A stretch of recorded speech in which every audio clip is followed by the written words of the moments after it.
What is up, guys? Welcome back to another episode of Mitch Elsey Fishing. This one is going to be a little different. We're going to talk about some new partnerships we are excited to announce. Right off the bat, we're going to start talking about Grasshopper Farms. As you can see, they're a grow facility out of Bloomingdale, Michigan. They also have grow facilities in Colorado and New Jersey. Something that's out of the, like, not out of the blue, but a little out there that I wanted to work with because of the experiences in my family. I don't talk about this a whole lot. My brother actually has Tourette's and is in the top 2 percentile of people with Tourette's. And one of the only things that helps him be able to function every day is obviously smoking a little bit. So what that does is there's different strands and stuff like that that help with different things. So what it does is it basically, like, if he doesn't have anything, then basically he can't finish a whole sentence most of the time without ticking. You'll watch him go and he'll go smoke a bowl or something and do something like that, and it will help him to where he can finish his sentences, help him be able to finish everything and have a full conversation, and all with mediocre and mild tics and with his Tourette's, and he has full vocalization, punching, everything. Like, it's sad. So I really wanted to partner with a grow facility, someplace that can help him and his disability, and anyone else who basically that is struggling or wants an alternative to the opioids and stuff like that, because that was the only other option for him, and he just didn't want the addiction factor that's there. So there's other options and all. That's just something you can look into, and with it being something that touches so close to home for me, I wanted to be able to work with them. I went over and talked to Grasshopper Farms, explained everything to them, and why I felt like we could partner together and make this really grow, because it's something that means a lot to me. It's something that I can really help expand on and help other people, like, understand. So the whole thing with this is, if I can help one person out of everything, then it's worth it to me. And then the other thing we're going to talk about is my new rod company. So as you guys can see, I'm wearing a Douglas Outdoors hat. That is going to be my new rod sponsor moving forward. The new company I've partnered with my rods. They is something that is really cool, because they are really well known in the fly fishing industry. And in the last few years, they have started making their way over the bass industry.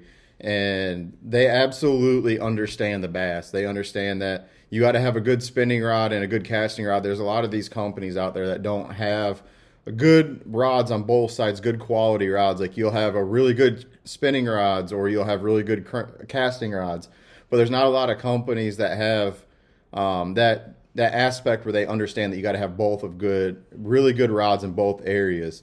The cool thing about them is their rods are very affordable for everyone. They have rods that are $100 for your everyday fisherman that doesn't want to spend a lot of money on rods, and they have rods that cost $350. I mean, there's both ends of the spectrum there. So it's something that's really cool. We're going to roll some B-roll here in a second, and we're going to show you some really cool things. I got a couple casting rods. I got 5 casting rods and 5 spinning rods. What we ended up getting was, I ended up getting 4 drop shot rods. I got 2 in the 6.8 extra fast, 2 in the 6.10 extra fast. I got a 7.6 extra fast for my hair jigs, from them really light, like 1/8 ounce hair jigs. We got 2 7-Elevens, or 3 7-Elevens for my deep cranking. You guys all know that I love throwing my 6XD for the smallmouth. And it's a great rod for my glide baits. It's a great rod for my Jake's lure joint. 4 and 5 inch line throughs. I throw the 5 inchers on a heavy rod and the 4 inchers on a medium heavy. And then we got a 6.8 medium heavy for throwing those flat-sided crankbaits and square bills. So we're gonna go ahead, roll some B-roll of these new rods, the unboxing video, and then we are gonna get into, I'm gonna go through and describe some really cool things about them. The cranking rods have a really cool feature to help save room in your storage compartments.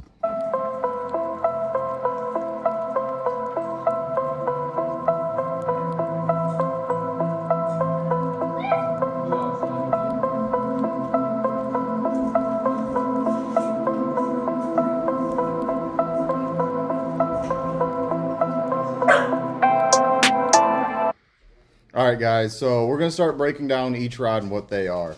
So this one is the Douglas Matrix DXS 683XF, which is a 6.8 extra fast tip. This is going to be my drop shot rod for when I'm in deeper water and stuff. When you set the hook, it just pins them a lot better.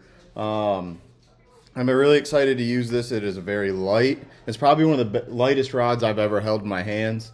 The parabolic bend in it actually comes all the way back almost to the handle. So when them smallmouth go to start running, it's going to bend, and you're not going to have to worry about breaking off them fish as much as a rod that is really stiff, doesn't have any parabolic bend, only bends in the first quarter of the rods. You're not going to have that problem when them fish go to run. The other drop shot rod I ordered was the Douglas Matrix. This is the DXS 610-3XF. So this is a 610, just a little bit longer version of the 6.8. This is going to be for when I'm more so pitching and stuff like that to these fish with a heavier weight, stuff like that. When I'm pitching into grass piles and stuff like that. Still an extra fast tip. I'm a firm believer that that extra fast tip is exactly what you need when you're fishing these smallmouth. The way that you can drop that bait down there and just sit there and bounce it and shake it right in front of their face. You can literally just sit there and wiggle the handle like this, and that tip is just going to sit there and flutter without picking that bait up. You want to have a lot of tip action just because of that. It's one of them things that I think is very underrated that a lot of people don't pay attention to when you're doing this, is the fact that you don't want drop shot and you don't want to lift it up, but if the least amount of movement that bait can have sometimes, or like when you're just sitting there and you're holding it in a bed or whatever and you barely want it to move, you can literally just sit there and barely twitch it, and that tip is going to do all of your work for you. You don't want to sit there and keep overworking it and stuff like that. So the next rod that we ordered in this lineup is this is another Matrix. This is the DXS 763XF. This is a 7.6 rod. This is what I'm going to be throwing all my hair jigs on. So when the fish are up shallow and in the springtime and in the fall, and we're throwing a lot of hair jigs, there's a couple lakes up here that you can throw a hair jig all year long. This is what I'm going to be throwing my 1/16 and 1/8 ounce and probably a quarter hair jigs on. It is a longer rod, 7.6, extra fast. Again, you want a real whippy rod whenever you're throwing them light hair jigs, just because you got to have a basically a slingshot effect to get them real light hair jigs out there. The next rods in our series that we're going to be doing is, we're actually going to change it up a little bit. This is the LRS C711 5D. This is a 711 rod. I think I got 2 or 3 of these ones. These are a cranking rod, 7'11".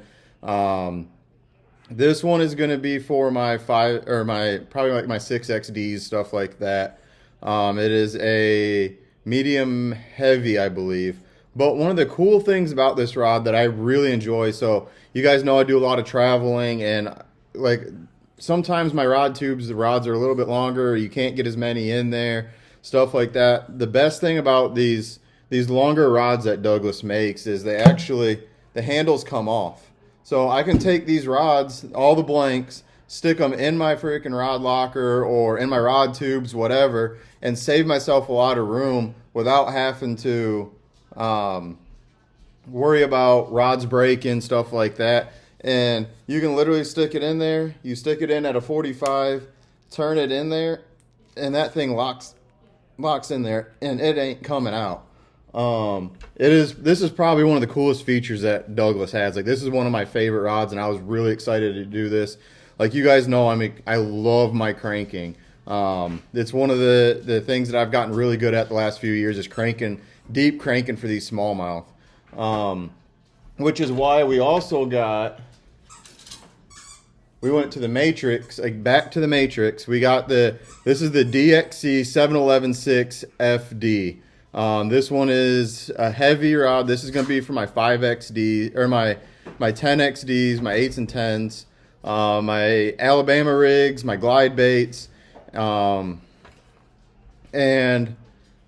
I'm trying to think. I'm gonna throw a lot of different things on this. All my heavier baits.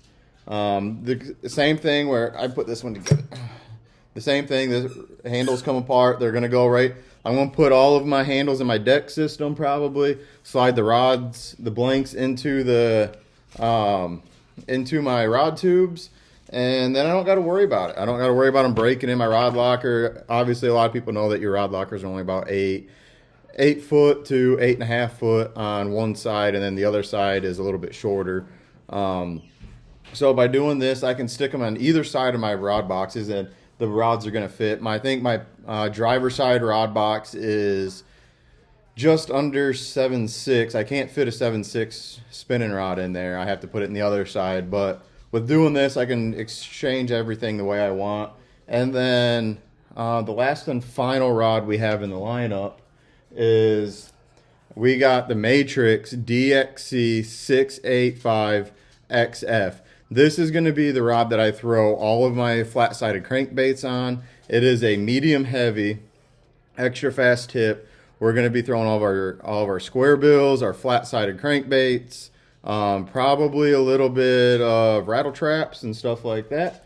So that's the rod we're going to be throwing all that in. I really like a small rod for throwing the OG Slims and stuff like that, just because of the fact that it's a smaller crankbait. A shorter rod helps get it out there. You can maneuver them fish when they get close to the boat a little bit better. You can set the hook and pin them in there. And we all know that's what the main thing when you're running treble hook baits is you got to make sure they're pinned. You can boat flip with this rod. You can do just about anything you want, and it's not going to break. I absolutely am so excited to be working with Douglas rods. So if you guys are interested in anything, I will have a discount code posted in the comments below. And go ahead and head over to DouglasRods.com or DouglasOutdoors.com and get you a setup.